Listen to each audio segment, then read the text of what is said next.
Welcome to the Election University podcast, a weekly show where we hear from industry experts who share tips and tricks for winning campaigns. Whether you're running for office now, thinking about it for the future, or just want to know more about campaigns and elections, Election University is for you. With Election University, click, learn, win. And now your host, Jason Bennett and Rainey Cohen. Hello. Hi. How's everyone? Back. Sorry. I talked right over you. Cut off your question. It's all right. Of how's everyone doing? I know. I went back to my old ways. You can't teach this old dog new tricks. No. Clearly. I'm great. I am also great. Yay. Thank you. I just got back from a trip to Tennessee where I got to go to the Civil Rights Museum. It was awesome. Cool. Very moving, particularly in this time. It's their 50th anniversary of the MLK assassination and the museum. So it was very moving. Good old Memphis. Good old Memphis. Yeah. And if you get the opportunity, go to Bell Tavern if you're ever in the Memphis area. It's a fantastic bar. Excellent bartender there who goes by the name of Q. She's amazing. Hey, Q. Hi, Q. She's definitely not listening to this. I can tell you that. She's not running for office. She gave me a few pointed opinions about politics. Oh. And I'm pretty sure she won't be listening to this. But in the off chance that she does manage to listen to it, how you doing, Q? Thanks for the great drinks. Okay, so enough of that tomfoolery. Let's get to today's episode. We've got an excellent podcast today. I'm excited because every once in a while, I think we're going to team up with some other resources and tools for candidates out there to help become better candidates, to, better be informed on the issues, to run smarter, more efficient campaigns, and to put their best foot forward to win.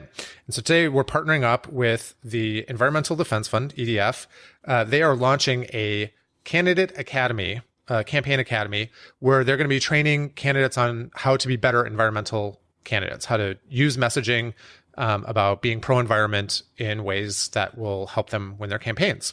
The surprising part about it to me was learning that this is a bipartisan effort. Yes. I think often we assume that there is this, divide that only Democrats care about the environment and Republicans deny that there's a problem. And so what's really interesting about this is that there are Republican leaders who are teaching the classes about messaging and strategy about how to make the environment a winning issue for you, as you highlighted in your campaign. Yeah, they have some excellent videos on their website. We'll be talking with Morgan Pinnell today, who is the political affairs manager for the EDF. She's going to talk to us about this program and maybe what challenges candidates have when running on the environment, maybe in not so friendly territory. Right. I think that would be helpful for our listeners out there to know, how do you run as a pro-environment candidate if you're running in an area that maybe isn't embracing climate change and global warming? I don't know. So I'm excited to chat with her today. Morgan's been working on public policy and in the political space for more than 13 years. She's a Texas native, which is fantastic because we have some strong listener base out in Texas. Oh, hey, Texas. I think thanks to our Political Spouses episode. That would do it. Yeah. Yeah. She cut her teeth in politics in New England and began working in the energy and environmental space in DC about 9 years ago. So excited to talk to her about all the work that she's done, particularly on campaigns and how she transitioned into this work. And I'm sure we'll get to ask her about this, but she's been working at EDF for 4 years, and EDF launched a more advocacy side, right? And the Campaign Academy is a new tool on the advocacy side. Yeah. And a little bit about EDF, the Environmental Defense Fund, for folks who may not necessarily know what this group is. It is a global environmental group. It was started in the 1960s in Long Island and was instrumental establishing the ban on DDT, for folks who may remember. I don't know what DDT is. It's what was DDT? It was like a plant. Like a chemical? Yeah, it was a pesticide, I think. Okay. And they put it in quite a bit. This is before I was born, but I think it was pretty prevalent in agriculture in the 60s. Mm-hmm. I'm just going to pretend like I'm Wikipedia and tell you all about DDT. I don't know that much about DDT, but I seem to remember that it was a plant pesticide. Okay. It was used in agriculture and crops, and it led to deformations. And oh my. Yeah, it was. Let's ban that. It's pretty bad. Good thing we did. And now EDF works nationally and globally to develop environmental policies driven by science and economics that help make our air and water cleaner, our oceans more abundant, protects wildlife, reduces emissions, and promotes clean energy. So they're doing good work, and we definitely want candidates who are following the EDF model as they move forward into local jurisdictions and the state legislatures. Right. And I think the whole point behind the Campaign Academy, like the idea is to that by supporting environmental actions and environmental issues, you can win your campaign running on that platform. Right. So I'm excited to hear more about that. Me too. Let's do it. All right. So let's get to the interview. Morgan, thank you so much for joining us today. Thank you guys for having me. I'm really happy to be here. We gave a brief bio in the intro about you and the work that EDF does, but we're wondering if you could walk us through a little bit more of the work of the Environmental Defense Fund and what prompted the creation of Campaign Academy specifically. Sure. Okay. So first, I guess I should talk a little bit about what EDF is about. So EDF is a national environmental organization aimed at helping to develop and promote policies that protect our environment and public health. That includes a lot of stuff, from big things like climate policy to development of clean energy to making sure our oceans remain abundant to protecting wildlife and promoting sustainable agriculture. We're all about finding practical and lasting solutions to the most serious environmental problems that are grounded in science and economics. Well, guys, I think like a lot of people in this country woke up on November 9th, 2016, feeling pretty worried and sad. Donald Trump's stance on environmental issues was pretty well known, and seeing his administration in action has been extremely difficult. But EDF as an organization is all about finding the ways that work. And for me, that meant trying to figure out a way to counter some of these horrible actions we were seeing at the federal level by building up the work of activists and helping to support candidates for all kinds of office to find their voice on environmental issues. We started out by organizing a little in-person training around the People's Climate March in 2017. And we've been very encouraged by the reception of that work. And so environmental groups don't always prioritize politics, and they don't always look to local and state offices when they do think about politics. Mm-hmm. But we think that in these really crazy times, there's a lot of opportunity for growth in that area, and we want to offer our support and help build people up who are putting a toe in that water and interested in doing something positive on the environment. The thing is, the actions that are happening at the federal level are really out of touch with how most Americans feel about the environment. People want their kids to drink clean water and breathe clean air. They want to be able to take their kids fishing and know that it's okay to eat the fish later. Right. They want to They want to enjoy beautiful outdoor spaces. So the kind of assaults that are happening are really kind of stirring up a big backlash of people who go, wait a minute, that's not what I'm about. We've now seen this groundswell of folks interested in running for office and making a difference in their local communities, and we wanted to help be part of that. I think that's great. I am wondering, are you funded by this energy? Is this being funded by donations? Is this C3, C4 work? How is the Academy sustaining itself? Yeah, so the Academy is a project of our C4 partner, EDF Action, which is primarily where I do my work. And it is sustained by donations and interested people who want to contribute to fostering rookie candidates. Yeah. That's great. We'll do a plug at the end, and we'll include that in the show notes too, where folks can get involved. Awesome. That's great. How'd you get involved in this work? So I've been working in the political space since I was in college. I just got drawn into the world of elections and campaigns and have never left. I think I'm maybe a little bit of an adrenaline junkie, and the highs and lows of campaigns have always thrilled me. So I always did fundraising and political work on campaigns, which can be tough, but I like tough. I think that's how I got into environmental work. I mean, It's difficult work. You're dealing with this terrifying crisis of climate change. And then you look at the other side and you've got possibly some complacent policymakers, and you're up against better funded, more entrenched actors. Progress, when we make it, tastes sweet. Yeah. I think environmental issues and climate specifically are a challenge of a generation. And I, for one, think that we can meet it if we work hard and fast. So you've alluded a little bit to the challenges at the federal level, and most of our listeners are probably following that like daily assault on our environment that's coming from the federal level. But can you talk more about what is happening in state legislatures or county commissions and other local jurisdictions across the country? Totally. So I think that we have a really mixed bag there.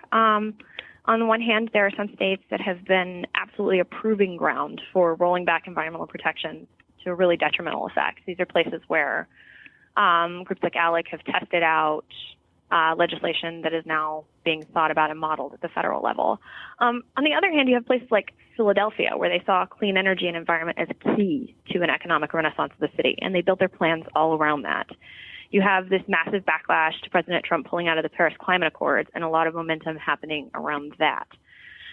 State legislators and county commissions have really powerful roles to play on these issues, and local elected officials can make a really big difference on the environment. It's not just a federal or global thing.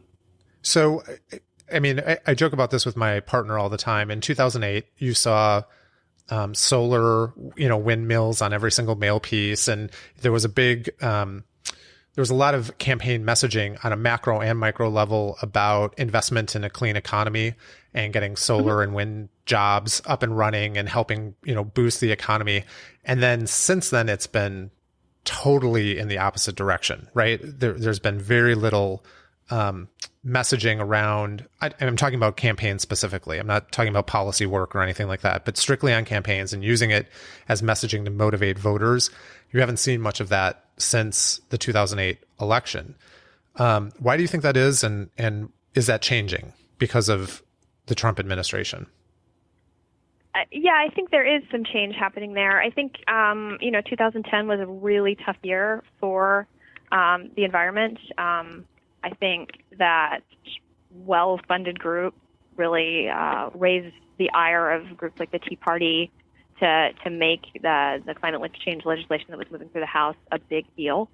And I think you got some folks who really kind of shied away from environmental stuff. But it's interesting because it's kind of not where people are at.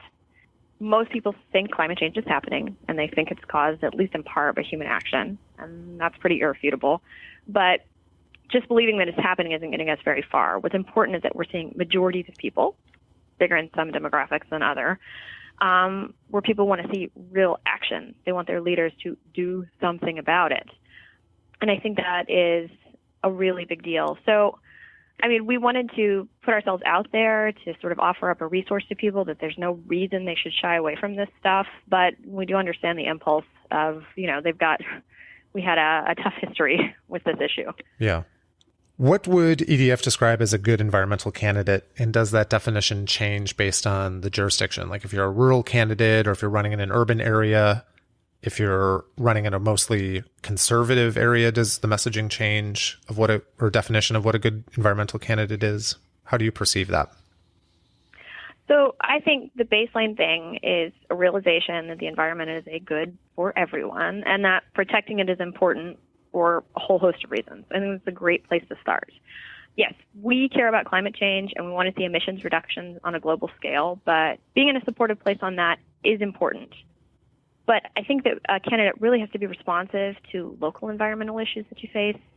And every district does face some kind of problem. And it's a really important way to connect these bigger issues to what your voters are facing in their day-to-day lives. So it's not a different definition for a rural candidate or an urban candidate, but they might be focusing on, different things. A rural district might have concerns about pesticides and runoff and sustainable agriculture.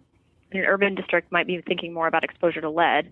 And both districts might be figuring out how to, bring clean energy into their place. And I think these are all really important things that can contribute to the big picture stuff about environment and public health writ large.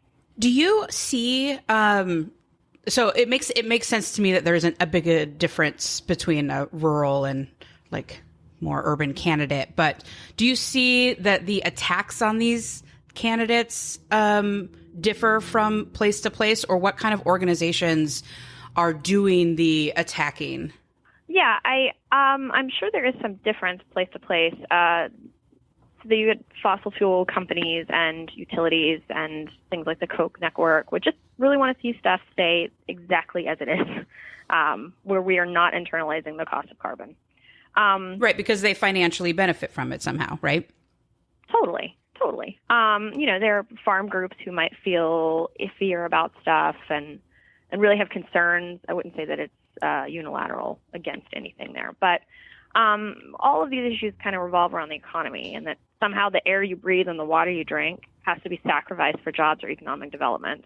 And we know that's actually false. There are scholarly articles from places like the liberal bastion Wharton School of Business that will tell you otherwise, that environmental safeguards and cleanup actually create jobs and spur innovation. But, that's getting at that kind of academic level.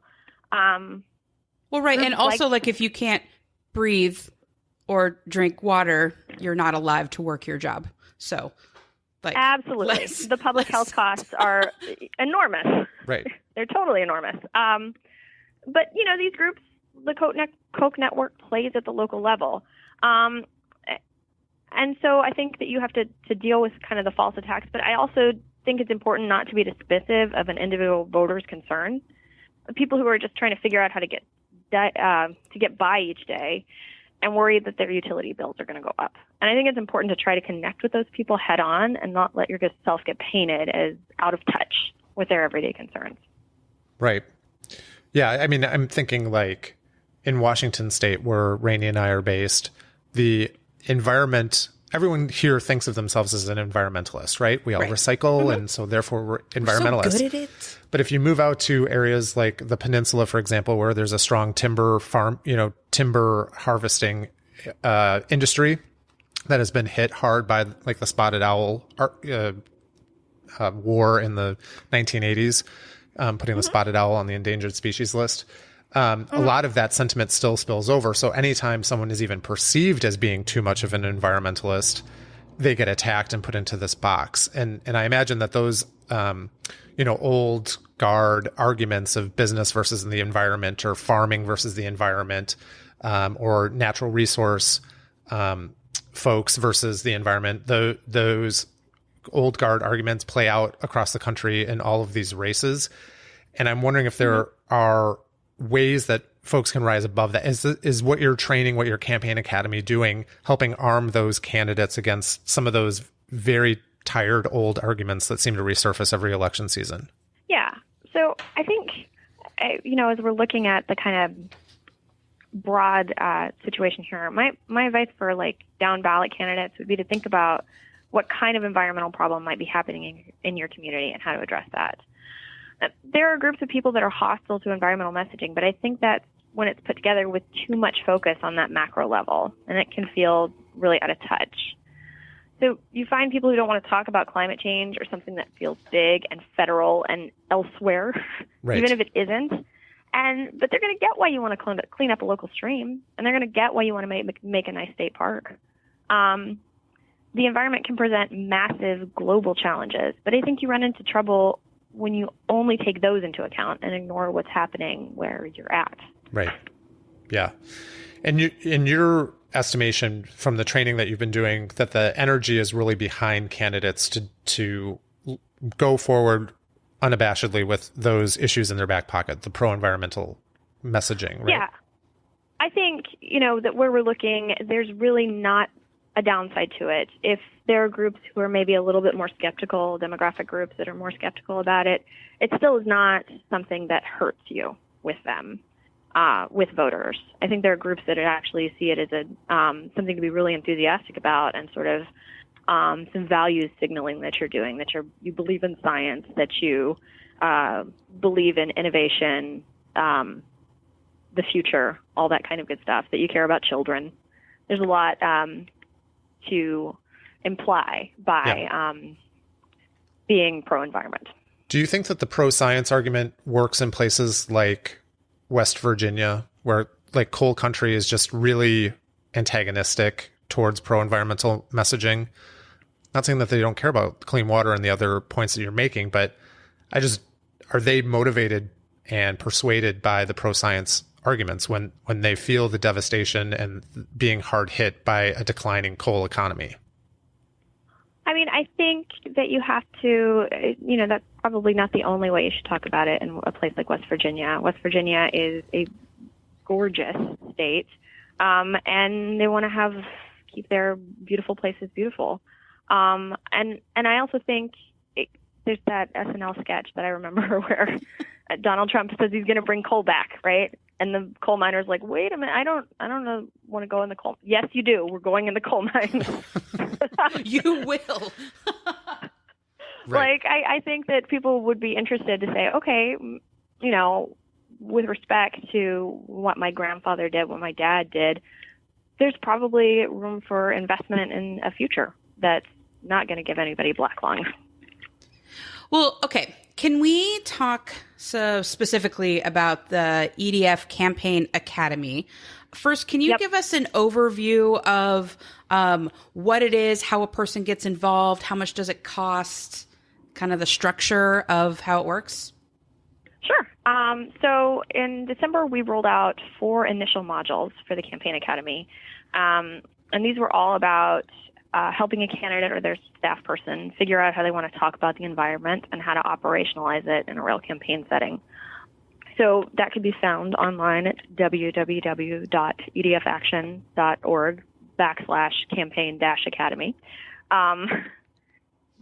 We'll include the link in the show notes for folks too who might be driving or running or doing however they're listening to the podcast. Yeah, that would be helpful. So our first session was all about getting a lay of the land on where environmental issues stand in public opinion and what you might want to think about when you start thinking about talking about environmental issues.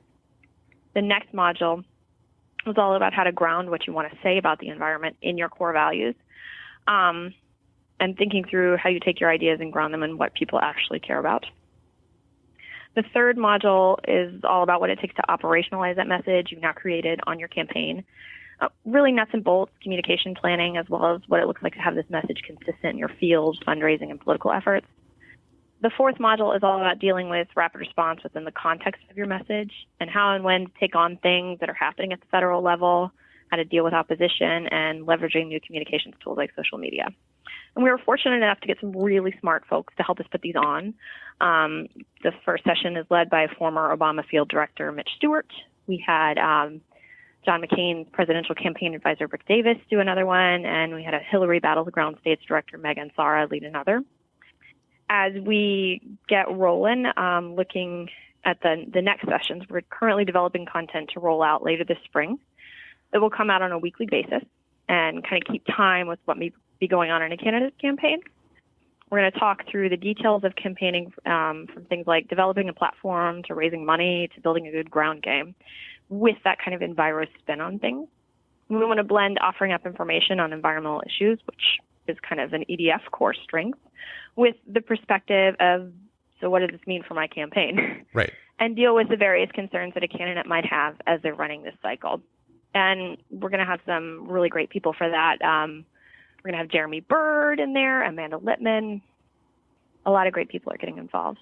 These are great. And tell us a little bit more about the bipartisan nature, because it sounds like you're having folks from both sides of the aisle on this. And I'm curious to know what challenges you're facing when trying to get folks in either party who might be hostile to these issues or pushing back on this. You know, Rainey and I are Democrats. You know, we are left of center. We try to make this podcast multi-partisan so that folks who just care about good government and not drowning it in a bathtub can have resources, free resources to help boost their campaign. So it doesn't help us to have, just an exclusive Democratic bent on this. We want anybody who cares about making government work better. But, we obviously have some strengths and weaknesses in trying to get Republicans to jump on. And I'm assuming that you're having the same experience. Well, and specifically, are there different talking points for candidates who are Democrats or candidates who are Republicans or somewhere in the middle? Precisely. Yeah. I mean, it's such a shame that this issue is coded as a really partisan thing. That does tend to be the case. I mean, we work with some really great Republicans who feel that there is nothing incompatible with their plan to leave a better world for their kids and grandkids with conservative values, with having clean air. That's not partisan to them. Right. But, so when we were putting this together, we had to spend a lot of time thinking about what might work for the broadest possible audience. And I think a lot of it came down to developing a program that requires candidates to do some investment in this and to do some introspection. We want them to do the work of thinking through what might work in their district. Because if I were drafting cookie cutter talking points for everyone, I don't know that that would work. But that being said, we wanted to provide information about these things that's grounded in the scientific reality. And the reality is the reality, and offer up policy advice on regional issues that we think works for everybody. People can make tweaks to what we put out there, put their own sort of spin on things that they think reflects their core values, but it's grounded in the same science. Yeah.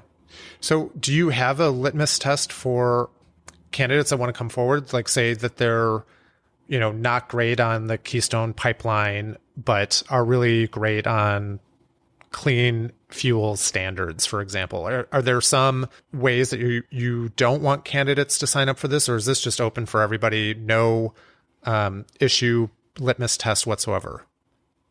So I think it's more towards the latter. I mean, we want people who are committed to doing good things in the environment and keeping it kind of as broad as that, because I think a litmus test would be potentially harmful to ask someone who's running for city council to have a position on Keystone Pipeline if that's not in their state. And we're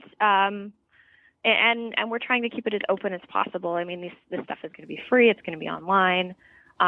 We just want people who are wanting to do good things, wanting to work with us, and wanting to get to really be active and engaged. So both the set of modules that's up right now and the upcoming training academy are free for anyone to do? Yeah. Cool. They're going to be free. That's I love great. Free.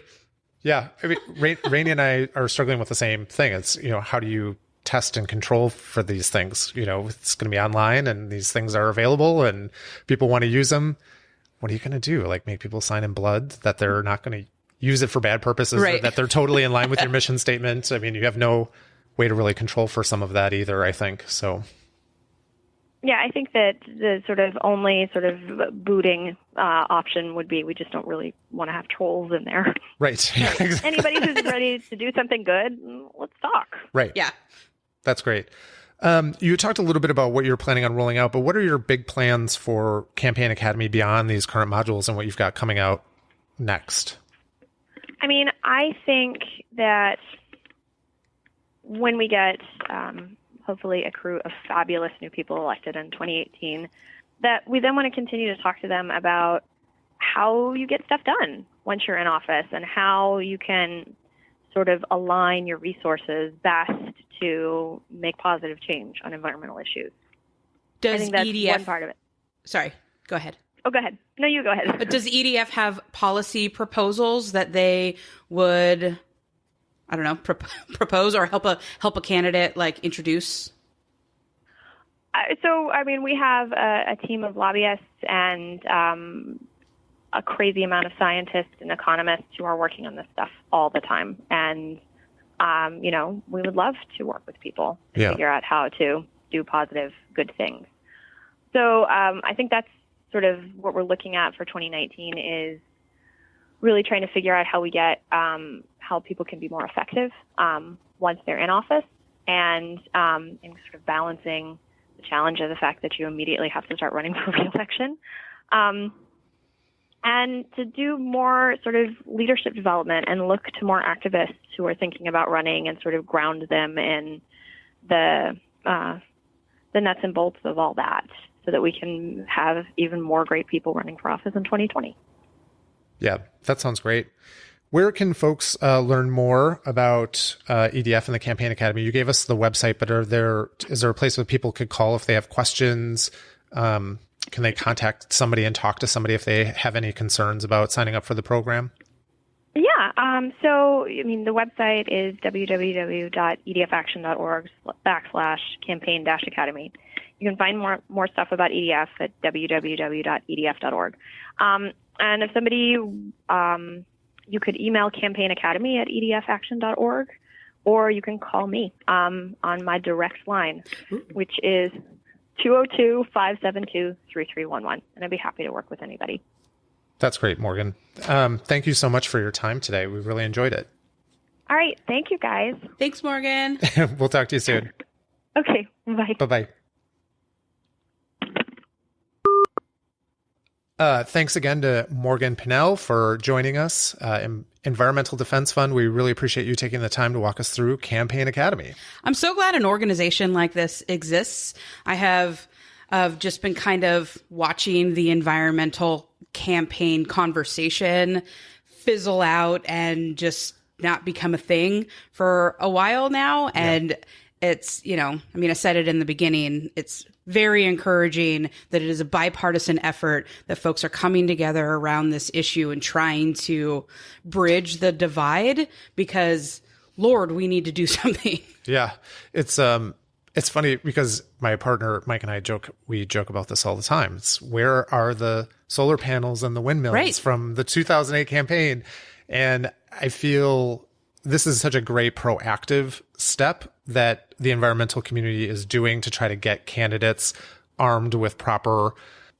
It's just, I have been frustrated watching just the continual assault and being on defensive. Yeah.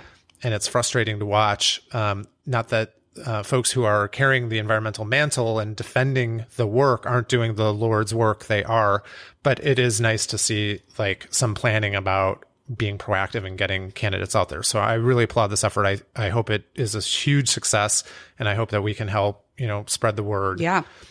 More and more, we're learning that just getting elected to federal office is not the way that you make meaningful change, right? These local community offices, city councils, county commissions, places like that are where real work is being done, and we need to funnel it up. And that's another really encouraging thing about EDF Campaign Academy, because it's a free resource and people can, get their talking points and everyone can get on the same page and we can rise this issue up through the ranks. Right.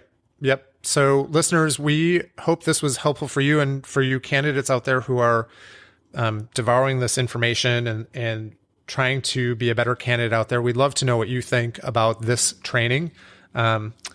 Since our last recording, we have gained 5 new countries that have downloaded us. Sweet. We have 8 in Afghanistan, which has me a little bit concerned because I'm not really sure who would be listening to us in Afghanistan.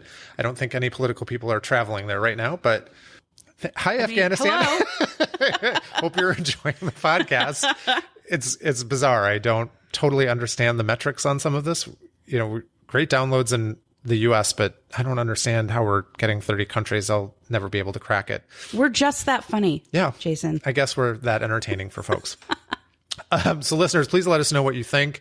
You can email us at any time at podcast@electionu.com. And while you're at it, why don't you pop on over to iTunes and leave a review. We love the 5 stars, but we also love the feedback. So if you leave us a comment in the comments threads, we would love it. And we'll respond, of course, directly to anybody who leaves a note. Until next week, I'm Jason Bennett. And I'm Rainey Cohen. Thanks so much for listening. We'll talk to you soon. Bye. Bye. Thank you for listening. This week's episode has ended, but the campaign fund doesn't have to. Head on over to www.electionu.com, where you can access all of the links mentioned in today's episode, as well as the show notes. There you can also sign up for regular announcements or register for our campaign school. It's your very own online personal trainer for winning campaigns. www.electionu.com. Click, learn, win.